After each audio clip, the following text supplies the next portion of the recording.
상장 직후 순매수를 이어갔던 유일한 종목인 카카오뱅크, 거래량 없는 따상을 기록하여 1일차 매도가 많지 않았던 SK바이오사이언스를 제외하면 상장 후 2일차까지. 안녕하세요, 아이언입니다. 오늘은 LG에너지솔루션 2일차 상황 및 앞으로 중요 체크포인트를 알아보도록 하겠습니다. 많은 분들이 요청하셔서 조금 꼼꼼하게 알아봤습니다. 먼저 2일차 리뷰입니다. 1일차 50만 5천원으로 마감하였지만 2일차는 1일차보다 크게 하락하여 갭 하락으로 시작하였습니다. 이후 상승과 하락을 반복하였지만 전일보다 10.89% 하락한 45만원으로 장을 마감하였습니다. 1일차 저점이 45만원이었는데 2일차에 1일차 저점으로 마감한 것입니다. LG에너지솔루션의 주가가 10% 이상 하락하였지만 시가총액 2위는 여전히 유지하고 있습니다. 다만 시가총액은 크게 줄어 105조 원이 되었습니다. 1일차 주체별 거래 내역을 보면 공모주주인 개인과 외국인 투자자들은 매도하고 이를 모두 연기금 위주의 국내 기관이 매수하였습니다. 큰 규모의 외국인 순매도가 발생했던 LG에너지솔루션은 전체 종목 중 순매도 1위를 차지하였습니다. 2일차 주체별 거래 내역을 살펴보면 외국인 투자자들은 순매도를 이어갔고 개인 투자자들이 순매수로 전환되었습니다. 국내 기관들은 연기금 위주의 매수가 여전히 유지되었습니다. 외국인들의 매도 규모는 줄었지만 1일차에 이어 순매도 1위 종목이 되었습니다. 이날 코스피 전체에서 외국인들이 매도한 금액이 7,010억 원인데 LG에너지솔루션 한 종목에서만 매도한 금액이 55.77%를 차지한 것입니다. 이전 1일차 결론에서 공모에 참여한 외국인 기관 투자자들이 2일차에도 매도 가능성이 높다고 이야기 드렸습니다. 기존 사례를 참고하면 외국인 매도 물량은 57만 주에서 87만 주 사이로 추정하였습니다. 실제 2일차 매도 규모는 해당 범위에 포함되는 83만 4,320주입니다. 외국인 투자자 매도 물량이 평소 대비 적은 편은 아니기에 MSCI 지수 조기 편입에 따른 선제적 매수 물량은 크게 없었다고 봐도 될 것 같습니다.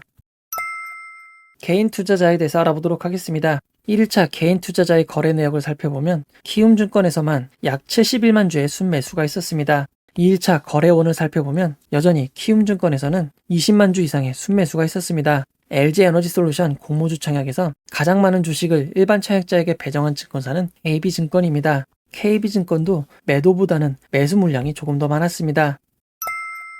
남은 유통 물량 상황을 알아보도록 하겠습니다. 1일차 개인 투자자와 외국인 투자자들이 모두 매도했던 LG에너지솔루션을 유일하게 매수한 주체는 기관이었습니다. LG에너지솔루션은 1일차 기관 순매수 1위 종목이었습니다.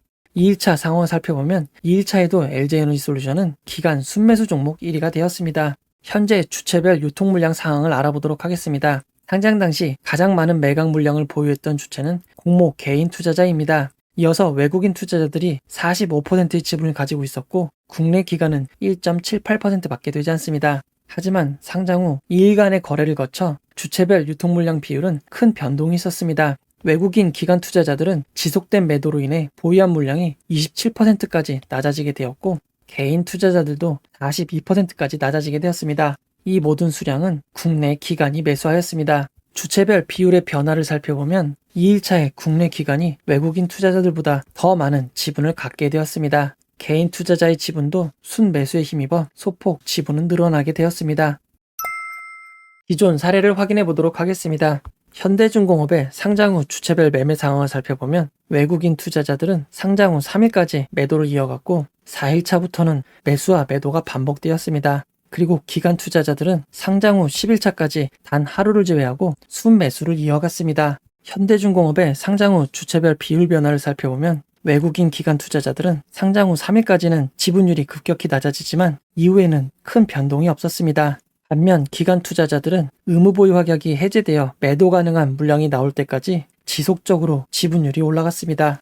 카카오페이의 상장 후 주체별 비율 변화를 알아보도록 하겠습니다. 카카오페이는 상장 후 2일차까지 외국인 기관 투자자들의 매도가 이어졌고 이후부터는 정체된 상황을 보여줬습니다. 반면 국내 기관 투자자들은 꾸준히 지분율을 높여갔습니다.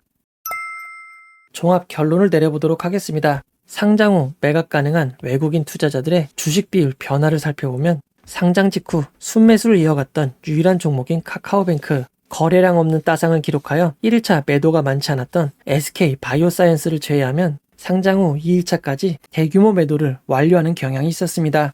특히 LG에너지솔루션의 비율 변화를 살펴보면 SKI 테크놀로지와 2일차까지 매우 유사한 모습을 보여줍니다. 이후 모습도 SKI 테크놀로지와 비슷한 양상을 보여준다면 LG 에너지 솔루션의 외국인 투자자들의 매도는 거의 마무리될 것으로 보입니다. 다만 SKI 테크놀로지는 상장 직후 기관의 매수보다는 개인 투자자의 매수가 훨씬 많았던 차이가 있습니다. 기존 매수와 매도 규모를 근거로 추정할 때 2일차 외국인 투자자들은 기존 매도 범위 내에서 매도를 하였습니다. 외국인 투자자들의 MSCI 편입에 따른 선제중 매수는 없는 것으로 볼 수 있습니다. 외국인 투자자들은 앞으로도 매도할 가능성이 높습니다. 다만 1일차나 2일차 규모보다는 크지 않을 수 있고 소폭 매수로 돌아설 가능성도 있습니다. 대규모 매도는 없어도 외국인들은 지속적인 매도를 하고 국내 기관은 연기금 위주로 매수를 이어갈 가능성이 높습니다. 이전 영상에서 LG 에너지 솔루션의 가치평가에 사용된 기준으로 주당 평가가액을 계산하면 42만 5,436원이라고 계산해 드렸습니다.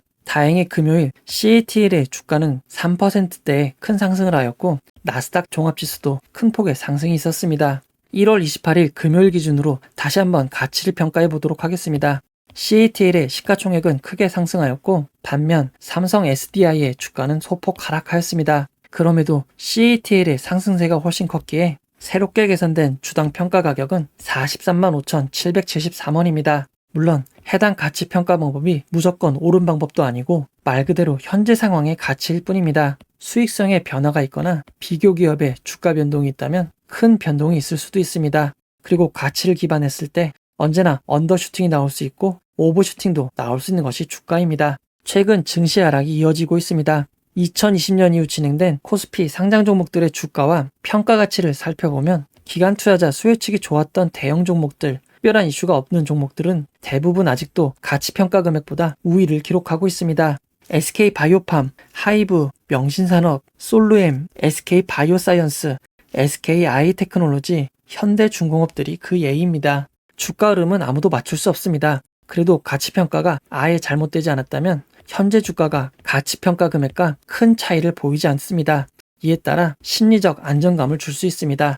기존 사례대로 상황이 흘러간다면 이제부터 외국인 매도세와 기관 매수 규모는 줄고 개인 투자자들의 순매수 증가 여부가 주가를 결정할 수 있을 것입니다. 외국인 매도세가 예상대로 줄어들고 기관 순매수가 이어지는 상황이 유지된다면 이벤트 발생 전까진 거래량이 줄어들면서 안정을 유지할 가능성이 높습니다. 가장 가까운 이벤트는 2월 9일부터 시작되는 2차전지 ETF의 매수 시작입니다. 이 영상은 많은 자료와 계산, 검토를 통해 만들었지만 오류나 잘못된 점은 있을 수 있습니다.